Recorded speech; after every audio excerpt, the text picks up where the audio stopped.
Google possède une technologie d'indexation qui est extrêmement puissante. Pourquoi ne pas l'appliquer à l'entreprise? On va voir, on l'applique à l'entreprise, il y a des contraintes de sécurité, il y a des contraintes de flexibilité, et c'est là qu'interviennent les API. Donc, et c'est là qu'interviennent effectivement les boîtiers. Alors, la problématique de l'entreprise, et même la problématique du grand public aujourd'hui, c'est que chercher dans l'entreprise, ce n'est pas simplement avoir une zone de texte dans laquelle on tape une information. C'est beaucoup ça. Il est clair qu'aujourd'hui, les entreprises qui viennent nous voir, qui ont un projet de moteur de recherche, rêvent d'avoir Google comme exemple. Des fois, on a des cahiers des charges, parce que je suis dans le monde d'entreprise, où il y a, ça s'appelle Google. C'est assez amusant, c'est assez plaisant, mais quand on regarde les cahiers des charges, on ne voit pas, je veux un champ de recherche et c'est tout. C'est un peu plus compliqué. Il faut que j'aille chercher des informations dans des bases de données, il faut que je puisse indexer de la donnée structurée, des métadonnées, il faut que je ne puisse servir que des résultats que l'utilisateur a accès, a droit, a des droits d'accès. Ça, c'est des problématiques purement entreprises et qui sont adressées par l'offre entreprise de Google sur le niveau du moteur de recherche. Alors, prenons un exemple, soyons concrets, puisque aujourd'hui on est Google Developer Day. Je ne suis pas là pour vendre quelque chose, je suis là pour voir comment techniquement on peut enrichir ces applications d'entreprise. Donc prenons une application relativement classique, un intranet d'entreprise, de gestion des ressources humaines. Donc c'est assez similaire, c'est assez amusant à ce que l'on a en interne chez Google, un système de gestion des CV. Donc aujourd'hui, on a de la donnée plus ou moins structurée. Donc on a par exemple un candidat, Benjamin Franklin, assez connu, avec de la donnée structurée. Donc on a par exemple la position, le statut, on a de la donnée full text. Aujourd'hui, si Google indexait ce type de données, l'essentiel de la recherche se ferait sur la donnée full text. Et donc, dans une approche de ce type-là, on aurait des résultats assez similaires à ça. Donc, j'indexe du full text, je fais une recherche, pertinence, et j'ai des résultats. Voilà, à plat. Ça, c'est l'approche Google, on va dire grand public, première. Puissance de l'indexation full text. Ce qu'on souhaiterait, et c'est la première API que je vais présenter, c'est pouvoir exploiter de la donnée structurée. C'est-à-dire que, globalement, on voudrait pouvoir rajouter des métadonnées. C'est-à-dire, je voudrais pouvoir qualifier ma donnée full text par des informations, des méta-informations qui me permettent de restreindre, qui me permettent de naviguer dans l'information. C'est la première API que l'on utilise au niveau du moteur de recherche, Google pour entreprise. C'est ce qu'on appelle l'API de flux ou l'API Feeds API. C'est la capacité d'aller pousser un contenu structuré pour indexation. Alors on va indexer typiquement une URL, comme sur Google. On va pouvoir qualifier ce contenu, déjà préindexé de façon naturelle, par des données full text. Alors il y a des choses très importantes. Toutes les API entreprises sont basées sur des technologies de type XML, HTTP et XSLT. C'est la seule chose qu'on a à savoir pour pouvoir s'intégrer à ce type d'outils. Donc, premier point, comment pousser de la donnée structurée pour indexation en entreprise, c'est ce qu'on appelle le feed protocol. C'est extrêmement simple, c'est documenté, une URL, des métadonnées. On peut même pousser un peu plus loin. Imaginez, vous voulez indexer votre ERP. Je ne crois pas qu'aujourd'hui, Google nativement puisse aller crawler, explorer dans SAP. Par contre, ce qui peut être intéressant, c'est de dire, je vais amener le contenu. Bon, là, on prend le fameux Hello World. Je vais extraire le contenu. Je vais le pousser dans le boîtier pour indexation. Toujours qualifié par des métadonnées. Pourquoi je dis ça? L'intérêt des produits entreprises, c'est que Un, c'est un produit payant, bien évidemment. Deux, c'est pas Google. Google n'a pas de service professionnel. Ce n'est pas nous qui allons, à part sur certains connecteurs déjà développés. Ce que l'on cherche à avoir, ce que l'on cherche à pousser, et on va le voir par les sites code.google.com/enterprise, ce que l'on cherche à pousser, c'est des développeurs, des sociétés qui développent ces connecteurs sur ces systèmes aujourd'hui que l'on ne peut pas atteindre naturellement. Qui développent ce type de connecteurs qui permettent d'aller extraire du contenu dans SAP, extraire du contenu dans un CMS, etc. Alors aujourd'hui, on a des connecteurs qui existent sur des ECM comme des gestions de contenu comme Documentum, pour ceux qui connaissent un peu la gestion de contenu. C'est un grand acteur de ECM. Donc, ou LiveLink, ou même d'autres, Lotus Notes par exemple. Ça peut être aussi un type de contenu pour lequel on a un connecteur. Mais le principe de base reste le même. Un flux XML. Voilà. Donc, aller pousser du contenu au boîtier, c'est simplement la description d'un flux XML. Première chose à comprendre. Oui? Ah oui, excusez-moi. Je ne sais pas comment ça marche, ce truc.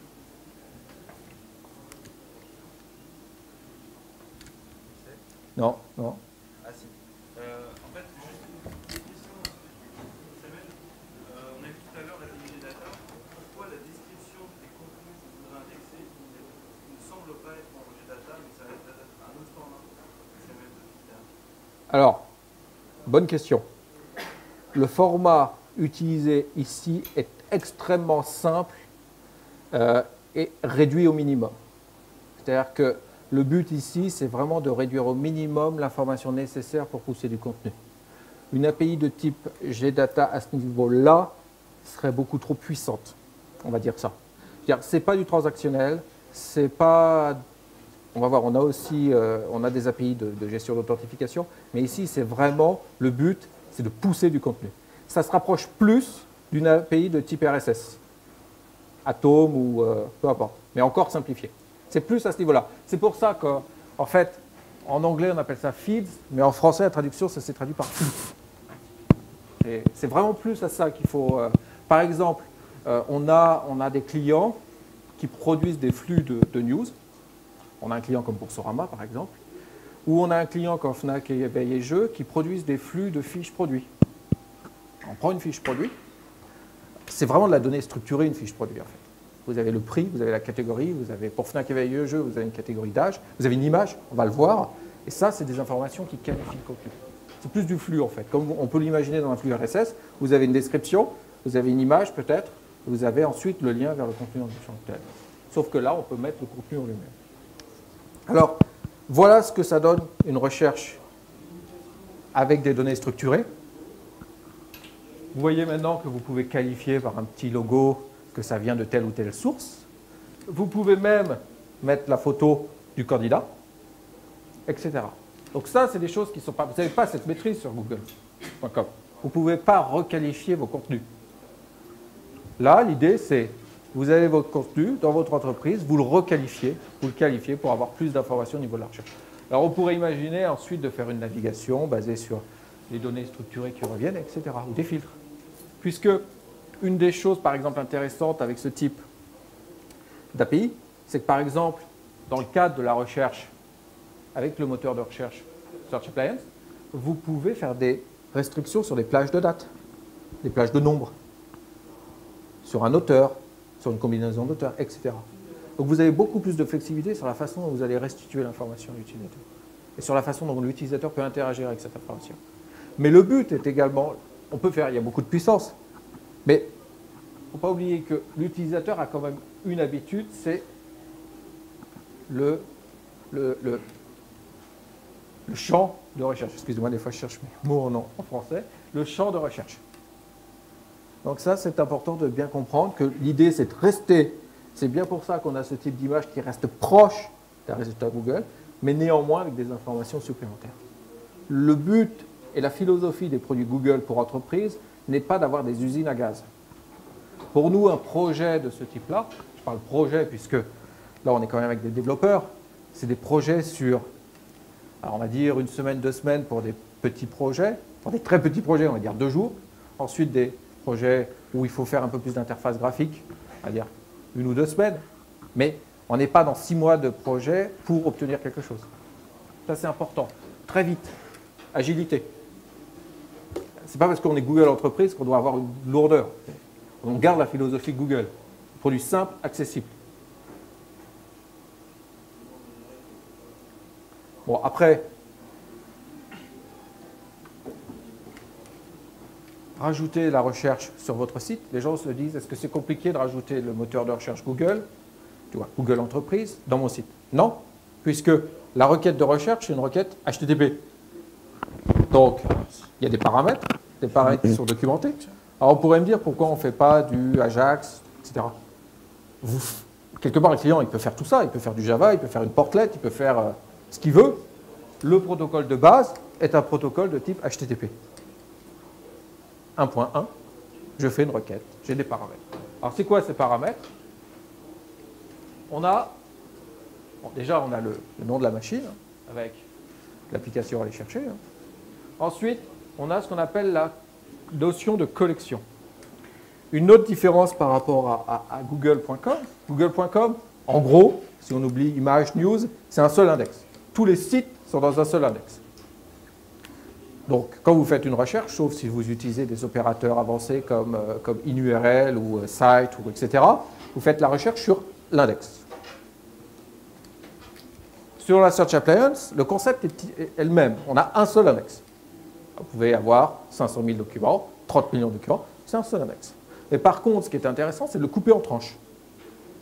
C'est de dire, je veux chercher que sur ma collection, ces segments en fait, ces tranches, on les appelle des collections, sur ma collection de recrutement. Et ces collections, c'est simplement des cadres d'URL. Ça peut être www.monsite1.com. Ça peut être basé sur des expressions régulières. Tous les répertoires images de tous mes sites. Tous les répertoires log de tous mes sites, ou FAQ, etc. Donc l'idée ici, c'est simplement de faire des tranches. Et vous naviguez dans ces tranches, vous restreignez dans ces tranches, basées sur simplement une définition d'un paramètre. Ensuite, quand vous êtes sur l'interface Google, vous avez une interface Google, vous ne pouvez pas la changer. Sauf à utiliser l'API Ajax, mais en gros, vous ne pouvez pas l'adapter à votre site, vous ne pouvez pas faire ce genre de choses. Chez Google, c'est simple. Le résultat revient sous format XML. Et vous pouvez définir autant de restitution, puisque ce qui va se passer, c'est que vous définissez un frontal de restitution qui va se baser sur une transformation XSLT.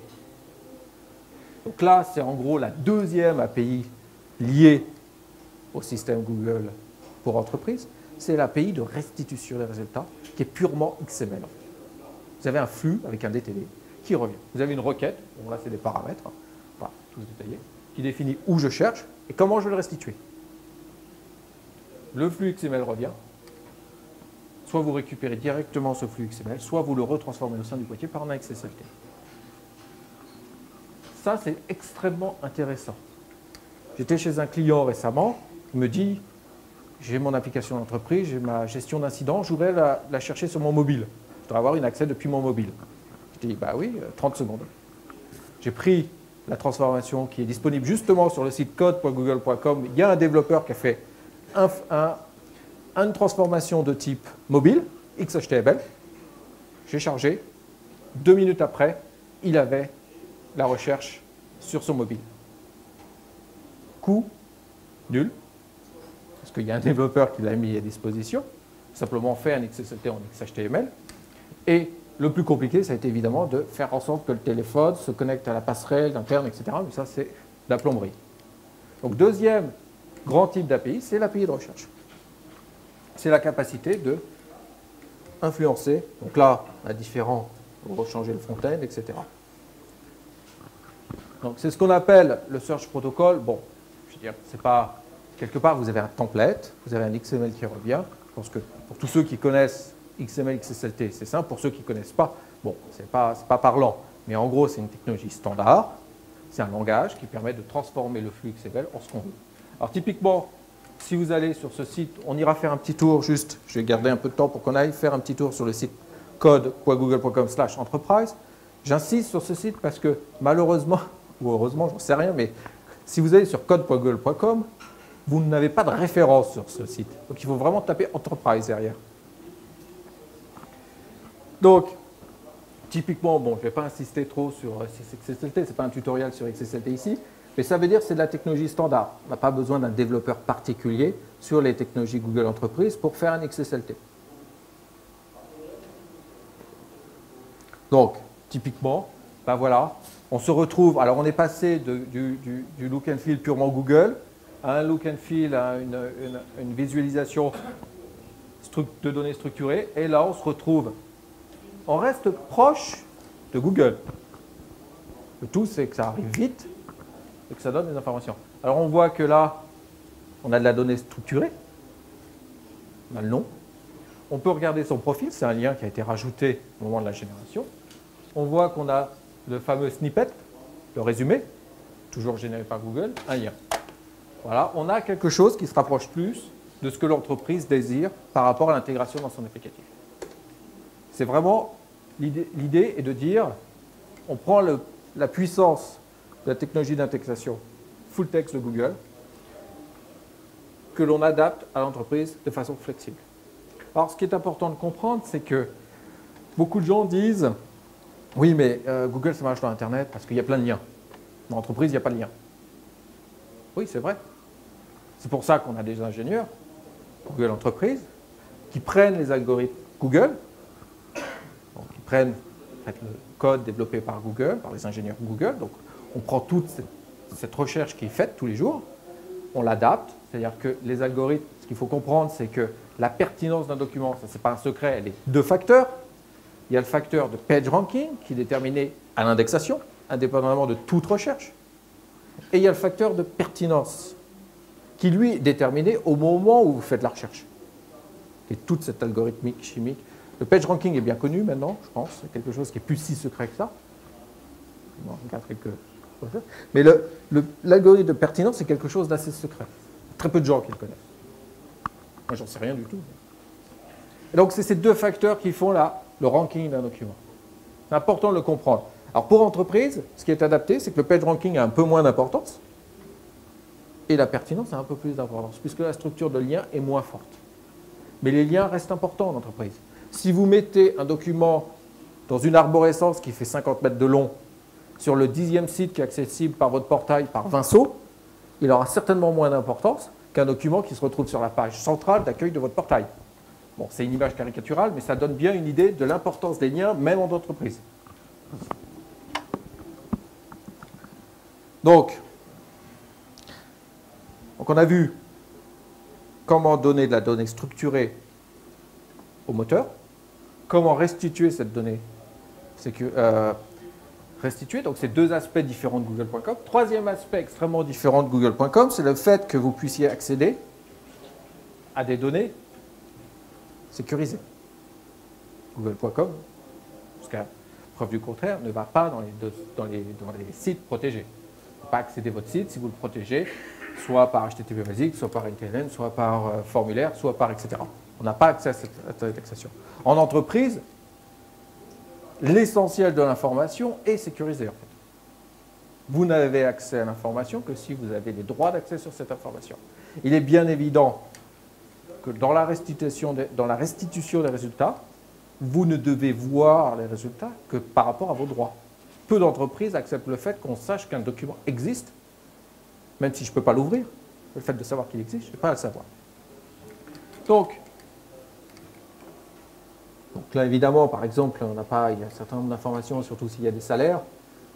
Je veux dire, même dans les entreprises les plus ouvertes qu'elles soient, pas des informations qu'on puisse y avoir accès. Donc, il y a un paramètre dans cette recherche qui permet en fait de dire je fais une recherche dans du contenu sécurisé. Alors, comment ça marche? Lorsque vous allez faire de l'indexation, vous allez déclarer en fait certains sites qui sont protégés, soit par HTTP basique, soit par formulaire, etc. Vous allez déclarer, vous allez dire, pour accéder à ce contenu, pour que tu puisses aller indexer ce contenu, voilà, je te donne un utilisateur, un mot de passe pour que tu vérifies. Quand le moteur va chercher ces contenus, il les flag, il va les taguer, un terme français, il va les marquer comme sécurisés. sont dans l'index. Vous avez deux grands types de contenus. Les documents marqués P, public, et les documents marqués S, sécurisés. Lorsque l'utilisateur va vouloir faire une recherche sur du contenu sécurisé, eh bien, il se précise. En gros, là, vous avez, si on revient au formulaire de recherche que nous avions là, un peu avant, voilà. Imaginez, je recherche sur public et sécurisé. À ce moment-là, le moteur, il faut bien comprendre, va demander à l'utilisateur de s'authentifier. Alors, soit, je n'ai pas les détails, mais soit il a déjà un cookie parce qu'il a été authentifié par formulaire, il a récupéré ce cookie, donc il n'a pas besoin de se réauthentifier, mais le moteur a besoin de savoir à qui il a affaire. Donc ça, c'est la phase d'authentification. Une fois que le moteur sait à qui il a affaire, il a l'identité d'utilisateur, il va ramener les résultats et contrôler les résultats en temps réel. C'est important de comprendre que le moteur fait un contrôle en temps réel des résultats qui reviennent. Le moteur, lui, ne gère pas la sécurité, il n'a pas les access control, il n'a pas les droits de l'utilisateur. Il vérifie chacune des ressources qui reviennent par rapport au système d'autorisation. Et à partir de là, il ne voit que les documents auxquels l'utilisateur a le droit. Est-ce que c'est clair cet aspect-là? Parce que la sécurité, c'est toujours un aspect relativement compliqué des choses. En gros, d'un point de vue technique, comment ça marche? Voilà. C'est-à-dire que quand le moteur va demander un résultat, il va soit retrouver un 200, soit un 400. C'est-à-dire que là, on dit, en gros, qu'on supporte le standard HTTP qui dit oui, non, en fait, par rapport à une ressource. C'est important à comprendre. Alors, là, on a une troisième catégorie d'API qui entre en jeu. Vous me direz, des fois, il y a par exemple, si vous dites comment je m'intègre avec un système de type Windows qui supporte Kerberos. Ce n'est pas web, ça, c'est un système d'authentification. Alors, dans ces cas-là, où il faut une intégration plus forte, on a ce qu'on appelle une API d'autorisation et d'authentification, authentification-autorisation, basée sur un protocole de type SALM, Security Assertion Markup Language. C'est la troisième catégorie d'API qui interviennent avec le moteur de recherche pour entreprise. Bon, ça, c'est une API, on va la qualifier d'un peu plus complexe. C'est une API XML, mais qui est standardisée. Certains outils SSO du marché utilisent cette API, mais c'est une API plus avancée de gestion de sécurité par token, etc. Donc ça, c'est la troisième catégorie d'API qu'on peut utiliser. Soit on utilise ce qu'on va dire une API simple de type HTTP GET, soit on peut utiliser une API de type SOAP, SALM, qui est standardisée. Donc on se retrouve, on s'authentifie, on a un cookie, et on se retrouve à n'avoir que les résultats auxquels on a le droit. Est-ce que ça a un impact sur les performances, le fait de s'authentifier sur chaque résultat? Alors, le fait de s'authentifier sur chaque résultat, est-ce que alors, on ne s'authentifie pas sur chacun des résultats. En gros, comment ça fonctionne, c'est qu'une fois que le Search Appliance a votre identité, elle va la garder. On met un cookie, elle dit je sais qui tu es. Ce qui va se passer, par contre, c'est qu'on autorise. C'est-à-dire que chaque ressource a besoin d'être autorisée. Donc, évidemment, on ne fait pas la demande d'autorisation sur 1000 résultats. C'est-à-dire que, imaginez que de l'index reviennent 1000 résultats, on prend disons, les 20 premiers pertinents, les 20 premiers plus pertinents. On contrôle. J'en ai que 2.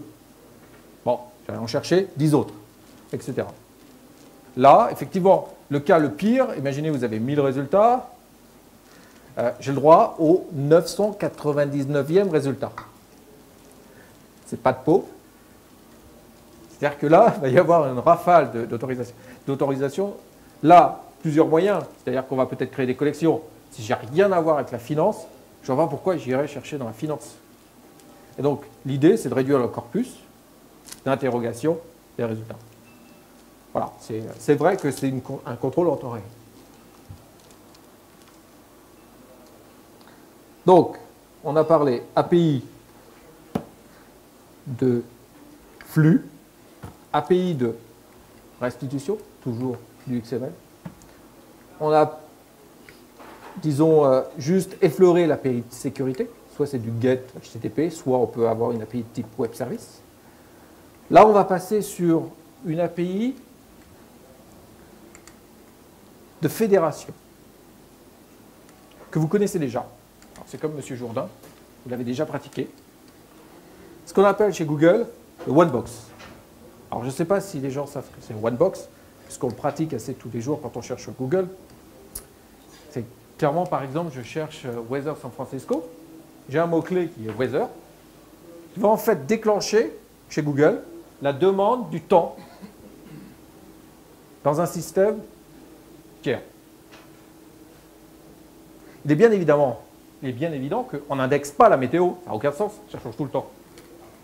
On n'indexe pas le cours des actions. Mais quand vous cherchez Google, vous voyez, Google autre chose.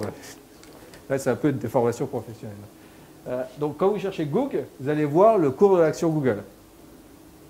Non seulement, vous allez voir sur Google, ou sur Yahoo Finance, ou autre. Oh mince, je vais me faire engueuler, pardon. Donc, l'idée ici, c'est d'avoir une fédération de la recherche. Alors, je ne sais pas si vous avez déjà essayé, mais de taper un numéro FedEx. Si vous tapez un numéro FedEx, il vous ramène le tracking de votre shipping, de votre envoi, depuis FedEx. On n'indexe pas l'information de chez FedEx. C'est FedEx qui nous fournit l'information. J'insiste, puisque c'est une technologie simple, la OneBox, mais une technologie extrêmement puissante d'indexation fédérée, de recherche fédérée. Alors en entreprise, ça se traduit par quoi? Bon, FedEx. Entreprise, ça se traduit par le fait que vous puissiez définir vos propres OneBox. On a mis la technologie. Ça marche comment? Imaginez, vous avez une base de données de candidats avec numéro de téléphone, adresse, etc. Ça, c'est de la donnée extrêmement structurée. Il n'y a pas de sens à indexer cette donnée en full texte. Bien.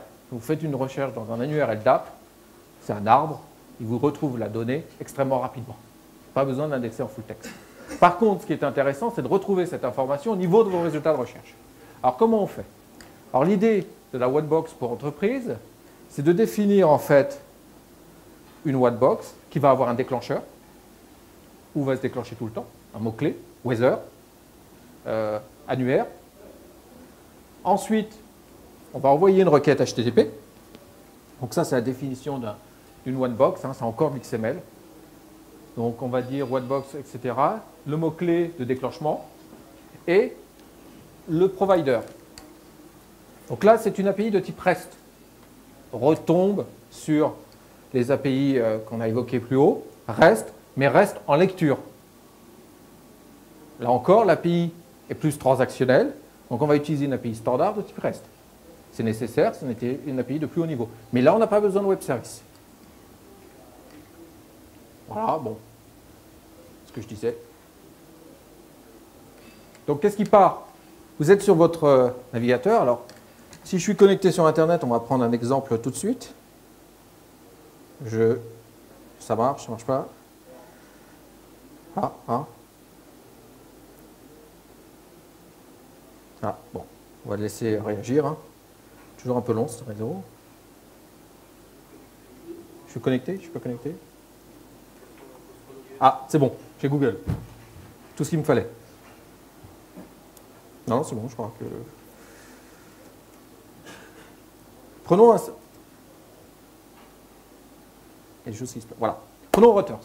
Reuters, c'est un client Google. Entreprise. Je peux pas... Donc, je tape Google.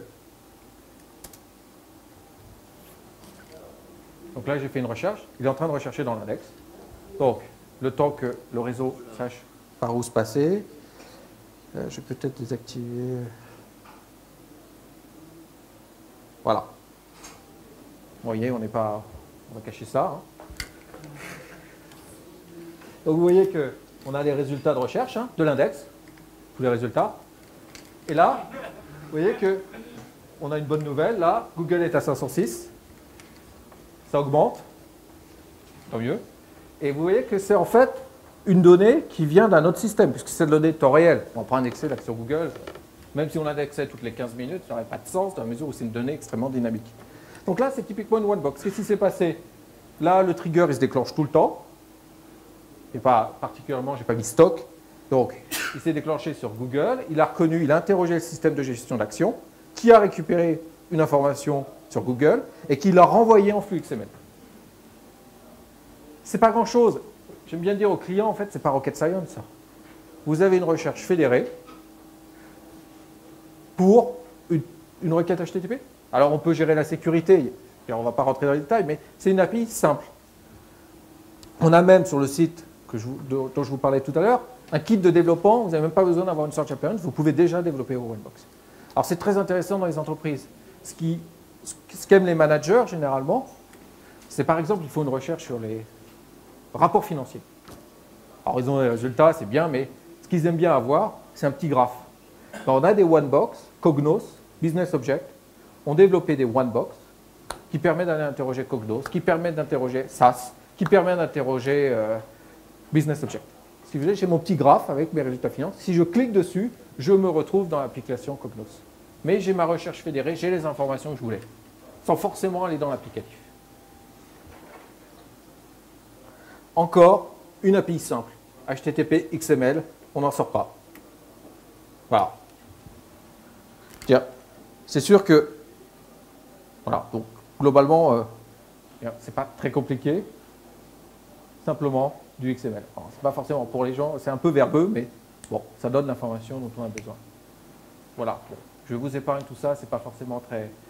Pour ceux qui sont intéressés, on peut aller plus loin, mais là, c'est du XML qui revient, on peut faire ce qu'on peut. Voilà. Bon. Ceux qui connaissent, là, on récupère un élément avec un M. Oui, excusez-moi. Oui, le micro, j'ai perdu le micro. Étant donné que là, Google n'est pas dans le contexte où vous ne faites pas confiance au site et on sait dans quel site on est, est-ce que vous permettez au site de rajouter des balises pour dire c'est cette partie-là de la page qui m'intéresse plus particulièrement, n'indexe pas le menu ou des trucs à droite et à gauche, quoi. Ça, c'est une bonne question, puisque on hérite évidemment de tous les opérateurs Google qui existent. Par exemple, Google On, Google Off. Si vous avez dans vos pages générées des tags, alors je ne sais pas pour ceux qui connaissent, Google On, Google Off permettent de décrire des pages qui ne seront pas indexées, des parties de pages indexées ou pas. Vous pouvez réutiliser les mêmes mécanismes. C'est-à-dire que vous pouvez faire des... Mais vous pouvez aussi, et ça, c'est comme vous avez une totale maîtrise de ce que vous indexez, faire des exclusions. C'est-à-dire, je n'indexe pas tous les fichiers qui finissent par. Je n'indexe pas tous les sous-répertoires de type log. Vous avez une maîtrise de ce que l'outil va indexer. Alors, quand c'est de la donnée structurée que vous poussez, c'est encore mieux, parce que c'est vous qui poussez ce que vous l'indexez. Mais par contre, vous n'allez pas plus loin que Google On, Google Off, par exemple, les microdata, les micro-formats, des choses comme ça qu'on peut retrouver à l'intérieur des pages. On reste dans le cadre. Si les métadatas sont à l'extérieur, quoi. Voilà. Tout à fait. On reste dans le cadre, on ajoute des fonctionnalités, mais on hérite de Google. Ouais. Et excusez-moi, une deuxième question, c'est le cas classique d'utilisation, c'est que là, la page qu'on voyait avant, la search de chez Reuters, ouais, c'est directement le boîtier qui la sort, hein, c'est oui, pas... Il a script ici, alors quelque part il y a un script derrière, donc si on prend un site comme, on va prendre un site, alors là sans filet, encore le temps. Discovery.com est aussi un client Google. Google, ils ont du Google Earth, Alors, première chose, c'est un site très visuel, j'aime bien ce site en fait. Vous avez cette notion d'intégration dans le portail. Hein. Ensuite, vous avez cette notion de collection. Ce qui est bien, c'est que ce site, il référencie toutes les notions. Collection, je cherche dans différentes sections. On va chercher sur Chopper. Et là, vous voyez que, vous voyez toute la recherche là, c'est directement sur la boîte. Alors vous avez deux moyens, soit vous scriptez, c'est-à-dire vous avez un serveur d'application qui intercepte la requête, la retranscrit et fait ce que, là on l'envoie à la boîte, reprend le XML et le régénère. Ici c'est du direct. On voit la requête là. Alors vous voyez que l'interface graphique, elle est ce que vous voulez. Alors on peut découvrir que, alors vous voyez que les métadonnées servent à ramener des images. Ça, c'est Biker. Chopper, c'est Biker. Vous voyez que c'est... Il faut le voir quand même, hein. Faut aller le chercher. Ensuite, vous voyez que là, en fait, qu'est-ce qui est revenu? C'est un flux XML. Avec les métadonnées, par exemple. toute une série de métadonnées ici qui sont visibles et qui peuvent servir à ramener de l'information et faire des filtres. Donc typiquement, c'est complètement ouvert. Comme, c'est pas, Le fait d'accéder directement au XML de leur recherche. là, c'est pour vous montrer. C'est-à-dire que là, ils ont permis qu'on puisse C'est un le faire. backdoor? Non, ils l'ont permis. Ils l'ont permis, oui, parce que là, ils ont permis à... je ne pense pas qu'il y ait beaucoup d'utilisateurs qui iront faire proxy style sheet égale l'enlever. Non, mais je pense que maintenant, il y en a certains qui doivent le savoir. Mais j'ai une question parce que je crois qu'on peut directement, via Google, faire une recherche sur un site particulier. À quel moment on bascule entre le serveur Google en entreprise qui va permettre de faire ses propres recherches plutôt que d'utiliser le mécanisme offert par Google? La première réponse, c'est tout ce qui est derrière le pare-feu, c'est obligé de prendre un moteur à l'intérieur de l'entreprise. Ouais, mais là, c'est des sites publics. Oui, là, parce que je peux vous montrer que des sites publics. Évidemment, je ne vais pas aller sur la BNP, ce serait délicat. Mais globalement, quand c'est de... Imaginez Discovery, pourquoi? Typiquement, sur Google, ils ne pourraient pas avoir Look and Feel. Ils ne pourraient pas avoir cette personnalisation. Ils n'auraient aucun contrôle, en fait. Si vous recherchez, prenez Free ou autre, et vous cherchez sur le site, c'est du Google qui apparaît, hein, pur et dur. Vous n'avez pas de métadonnées. Je ne fais pas la pub contre Google, là. Mais vous n'avez pas de métadonnées, vous n'avez pas d'image, vous n'avez pas le prix, vous n'avez pas tout ce contrôle que vous avez. L'avantage d'avoir le moteur chez vous, c'est que vous maîtrisez ce qui est indexé. Vous avez du reporting, vous savez ce qui est indexé, quand c'est indexé, à quelle fréquence. Vous pouvez le reforcer, vous pouvez le régénérer. Vous pouvez rajouter vos métadonnées individuellement. Alors sur Google, vous avez la possibilité parfois sur certains sites de rajouter des informations, mais c'est limité à ce site par rapport à une sorte de catégorie. Là, vous rajoutez sur chacun des résultats, vous pourrez rajouter des métadonnées, etc. Vous avez un total contrôle. Vous avez un flux XML qui revient. Sur Google, ce n'est pas un flux XML. C'est un flux HTML dans une iframe ou dans un pop-up ou peu importe. Donc c'est une maîtrise beaucoup plus forte. C'est-à-dire que si on prend par exemple un site de type e-commerce, donc là je peux vous montrer évidemment que les sites publics. Donc je prends un type de site comme Éveil et Jeux. Bon, deux choses ici. La navigation en fait c'est de la recherche. Quand je tape là, c'est une recherche qui est lancée. Donc là, ça a l'avantage, c'est que c'est plus rapide qu'une base de données. Donc là, il y a des résultats qui reviennent. C'est une recherche qui a été lancée. Je tape Babar. Pourquoi vous dites que c'est plus rapide que Google? Parce qu'en fait, ce qu'ils avaient comme problème à l'époque, c'était que quand il y avait des pics, les requêtes SQL chargeaient beaucoup le système de base de données. Là, l'avantage, c'est que le moteur, il est fait pour faire de la recherche extrêmement vite. En 1/10 de seconde, les résultats reviennent et on peut encaisser la charge. Oui, après, c'est une question de puissance de machine. C'est clair. Donc là, typiquement, vous voyez des résultats. J'ai aucune action dans Fnac Éveillé, je précise quand même.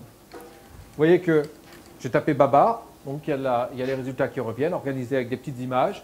Ça, vous ne pourriez jamais le faire avec Google. Google.com.fr. Donc là, vous avez une totale maîtrise de ce qui revient et de comment c'est formaté. Donc là, on voit que globalement, vous ne voyez pas qu'il y a une requête qui est partie sur la machine on ne la voit pas ici. Non, mais ce qui est un peu étonnant, c'est que vous n'ayez pas une offre d'entrée de gamme avec une API. Quoi. Comme vous avez tout sur une forme API, vous avez plein de clients côté Internet. C'est Alors, un peu bizarre. Quoi. c'est là. Alors, bizarre. Non, mais c'est vrai que vous avez tout sous forme d'API sur ça. Quoi. Il y a l'API Ajax. Ouais. Deuxièmement, on a un modèle d'entrée de gamme qui est le Mini, qui commence à 2000 €. Oh, ouais, non, c'est pas... Ensuite, il y a des gens qui veulent avoir les choses chez eux. Je veux dire, il y a des gens qui veulent maîtriser l'indexation. Le problème de Google.com, imaginons qu'un jour, il existe une API XML. Imaginons. Ben, je veux dire, vous êtes quand même tributaire du fait qu'on n'indexe ou pas votre site. Vous êtes tributaire du fait qu'on aille chercher à quelle fréquence. Imaginons que vous ayez l'API XML, mais qu'on aille sur votre site qui évolue peu tous les 6 mois. Ah non, mais moi je pensais Voilà. qu'elle sera payante. Hein. Oui, mais même si elle est payante, on va après, voilà, c'est... En quoi le fait d'avoir un serveur chez soi augmente le référencement de Google à distance? C'est fou, c'est souvent cette question en fait. Il n'y a aucun lien. C'est-à-dire que vous avez la machine chez vous, vous avez Google. Il n'y a rien. Il y a un pare-feu, vous êtes chez vous, on est chez nous, il n'y a aucune communication. Néanmoins, Ce qui se passe, c'est que quand vous indexez, c'est des technologies qui sont proches, puisque c'est quand même en hérite de Google. Donc vous voyez, je veux dire, si un site, vous n'arrivez pas à l'indexer avec la Search Appliance, c'est public, c'est peut-être qu'il y a des liens qui sont mauvais, vous avez une statistique des liens morts, etc. De plus, le Search Appliance vous permet de générer une sitemap, de Google Sitemap. C'est-à-dire que vous pouvez prendre les statistiques d'indexation, les statistiques, tous les liens qui ont été indexés, découverts par le produit, et ensuite, vous pouvez le générer pour le pousser vers Google. Et c'est vous qui le poussez, ce n'est pas nous qui venons le chercher. Attention, je précise bien parce que... Donc, ce qui est important ici, c'est que vous pouvez comprendre un peu mieux comment ça fonctionne. Mais le fait que vous achetiez chez nous, Google Entreprise, n'a aucune influence sur votre référencement naturel. Voilà, donc, avant de terminer, et avant de prendre une ou deux questions, un site très important, donc je fais pas mal de lobbying. Si vous tapez code.google.com tout seul, il n'y a pas de trace d'entreprise. Comme ça. Donc, Enterprise, c'est tous les produits Enterprise. Maps, Earth, Search et collaboratif. Allez.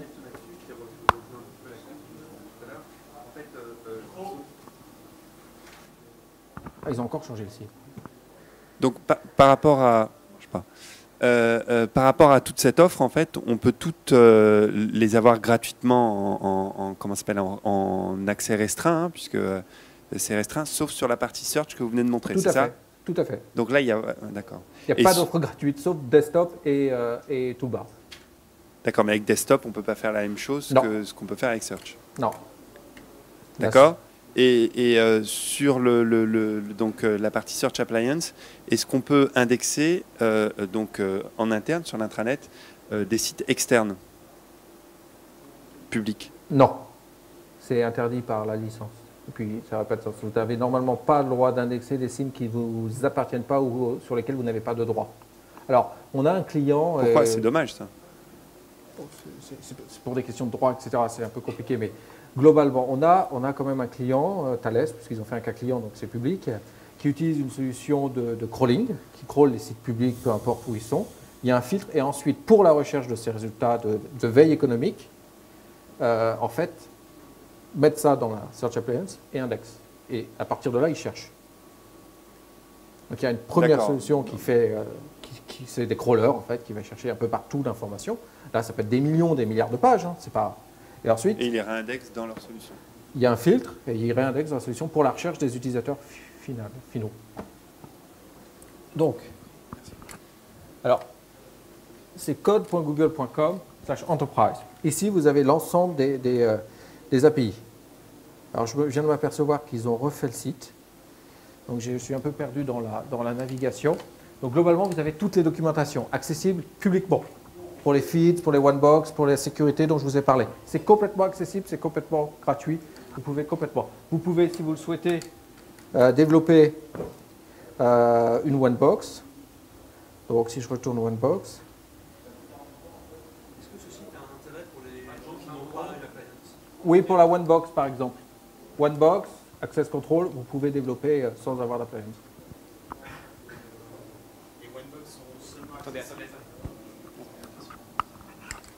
Oui, les OneBox sont seulement accessibles depuis une appliance, mais est-ce qu'un jour, peut-être, on pourra choisir ces OneBox sur la page de google.com? C'est une bonne question auquel j'ai absolument pas la réponse. J'ai pas. Allez-y. Pour les toutes petites entreprises qui n'ont pas de salle blanche, on ne peut pas avoir Search Appliance. Il faut avoir le boîtier. Oui, c'est-à-dire que si vous voulez avoir le moteur de recherche chez vous, c'est le boîtier. Alors, on a des clients qui l'hébergent chez Prosody, Colt, etc. Ils n'ont pas physiquement la machine chez eux, mais ils ont cette machine, elle est quelque part. D'accord, mais vous ne fournissez pas un service complet où vous maintenez vous-même les boîtes Google? Non. C'est dommage. C'est une idée à suggérer, mais à ce moment-là, ça revient plus à du modèle hosté, et en fait, c'est google.com, donc c'est un peu... Oui, mais avec tous les services de metadata, en fait. Non. Oui, non, c'est vrai qu'on n'a pas ce genre de service. J'avais une question sur Google Apps. Vous avez prévu d'intégrer quel type de service Parce qu'on a vu beaucoup de rachats, entre autres d'un wiki ou des choses comme ça. Est-ce qu'il y a des choses prévues qui vont être intégrées? Secret, puisque ça a été annoncé déjà. On a donc les produits calendrier, email, voix sur IP, messagerie instantanée, etc. On a un outil de présentation qui va arriver. Ça a été annoncé par Eric Schmidt, donc je ne trahis aucun secret. Et enfin, on a effectivement racheté JotSpot, dont on le réintègre dans Google Apps.